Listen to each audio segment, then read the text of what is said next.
सभी भक्तजनों को राधे राधे। जय श्री कृष्ण।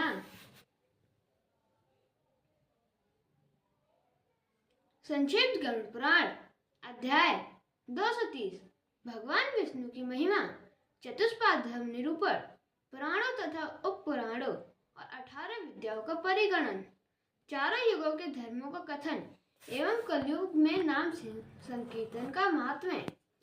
श्री ब्रह्मा जी ने कहा, हे व्यास, मुनियों द्वारा भक्ति पूर्वक आचरण किए गए उन धर्मों को मैंने कहा जिनसे भगवान विष्णु प्रसन्न होते हैं। सूर्य आदि देवों की पूजा, पितृ तर्पण, होम तथा संध्या वंदन से धर्म, अर्थ, काम और मोक्ष, इस पुरुषार्थ चतुष्टय की सिद्धि प्रदान करने वाले भगवान विष्णु स्वयं भक्तों के प्राप्त हो जाते हैं। भगवान विष्णु धर्म स्वरूप ही हैं। पूजा, तर्पण, हवन, संध्या, ध्यान, धारणा आदि जो भी सत्कर्म हैं, वे सब हरि ही हैं। सूत जी ने कहा, हे सौनक, मैं चारों युगों के धर्मों का वर्णन करता हूँ। आप सुने। 4000 युगों का एक कल्प होता है। इसको ब्रह्मा का एक दिन माना गया है। कृत युग, त्रेता, द्वापर तथा कली, ये 4 युग होते हैं। कृत युग में सत्य, दान, तप तथा दया, इन 4 पादों से धर्म अवस्थित रहता है। धर्म का संरक्षण करने वाले हरि ही हैं। इस रहस्य को जानकर तो लोग संतुष्ट रहते हैं, वे ही ज्ञानी हैं। सत्ययुग, कृतयुग में मनुष्य 4000 वर्ष तक जीवित रहते हैं। सतयुग के अंत में धर्म पालन की दृष्टि से क्षत्रिय उत्कर्ष की स्थिति में रहते हैं। शूद्रों की अपेक्षा ब्राह्मण, क्षत्रिय, वैश्य धर्म पालन में उच्च आदर्श प्रस्तुत करते हैं। सर्वाधिक बलशाली एवं शूर भगवान विष्णु ही राक्षसों का विनाश करते हैं। त्रेता युग में धर्म, सत्य, दान और दया, इन 3 पादों पर ही अवस्थित रह जाता है। इस काल के मनुष्य यज्ञ परायण होते हैं। संपूर्ण संसार क्षत्रियों से सुरक्षित रहता है। रक्त वर्ण के भगवान हरि मनुष्यों द्वारा इस युग में पूजित होते हैं। मनुष्यों की आयु 1000 वर्ष तक होती है। इस युग में विष्णु भीमरथ कहलाते हैं और क्षत्रियों के द्वारा राक्षसों का संहार होता है। द्वापर में धर्म की मूर्ति 2 पादों पर अवस्थित रहती है। इस युग में अच्युत भगवान विष्णु पीत वर्ण धारण करते हैं। लोगों की आयु 400 वर्ष की होती है। ब्राह्मण और क्षत्रिय वर्ण से उत्पन्न प्रजा से पृथ्वी व्याप्त रहती है। इस युग के लोगों की अल्प बुद्धि को देखकर वेद व्यास का रूप धारण कर भगवान विष्णु ने एक ही रूप में विद्वान वेद को 4 भागों में विभक्त किया और अपने समस्त शिष्यों को उन चारों वेदों का अध्ययन कराया। भगवान वेद व्यास ने ऋग्वेद की शिक्षा पैल नामक शिष्य को दी।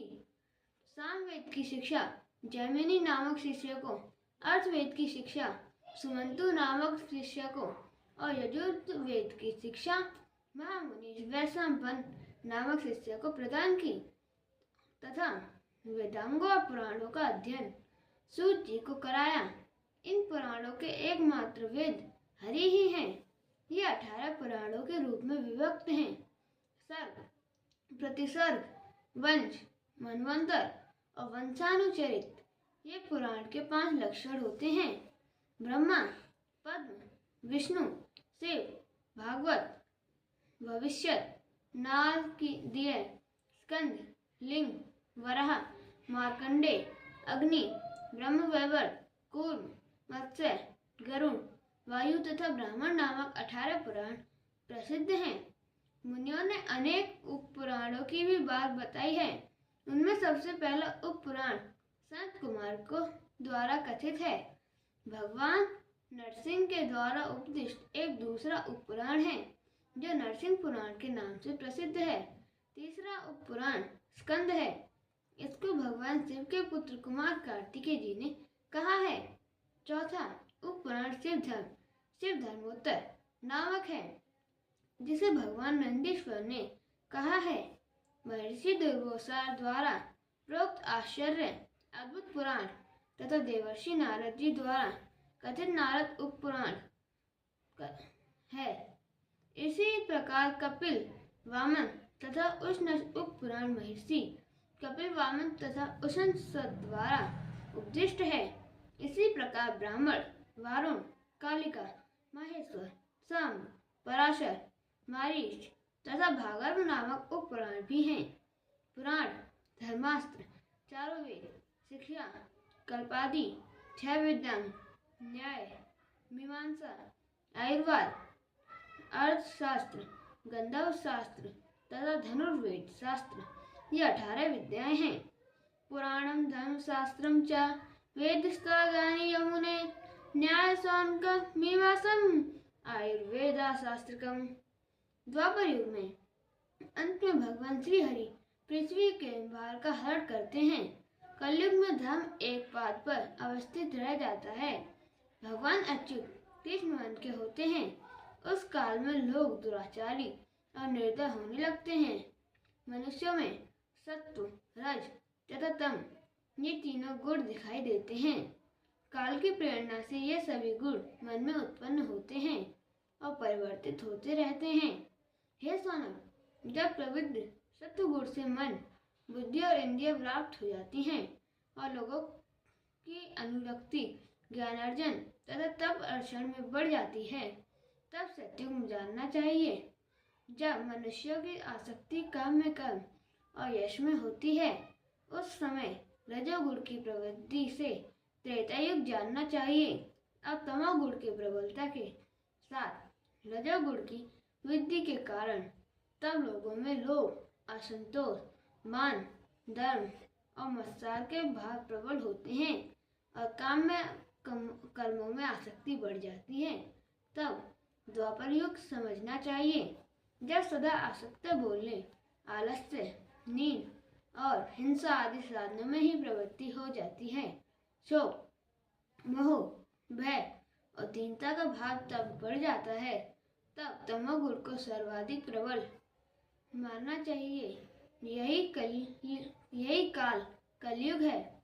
इसी प्रकार जब लोग कामी हो जाते हैं, सदैव कटु वाणी बोलते हैं, जनपद चोर डाकुओं से भर जाते हैं, वेद पाखंडियों से दूषित हो जाते हैं, राजा प्रजाओं का सर्वस्व हरण करते हैं, लोग मैथुन और पेट पालन के कर्म से स्वतः पराजित होने लगते हैं, ब्रह्मचारी ब्रह्मचर्य व्रत का परित्याग करके आसुचि हो जाते हैं, कुटुंबी अर्थात गृहस्थ भिक्षाटन करने लगते हैं, तपस्वी गांवों में रहना प्रारंभ कर देते हैं, सन्यासी अर्थ लोभ में फंस जाते हैं, लोग लघु शरीर होने पर भी अत्यधिक भोजन करते हैं और जो चोर हैं उन्हें साधु के रूप में लोग स्वीकार करने लगते हैं।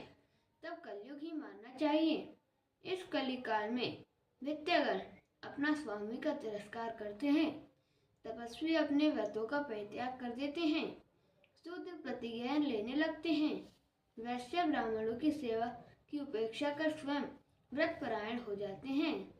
धार्मिक भाव काम होने से सभी लोग बेचैन हो जाते हैं।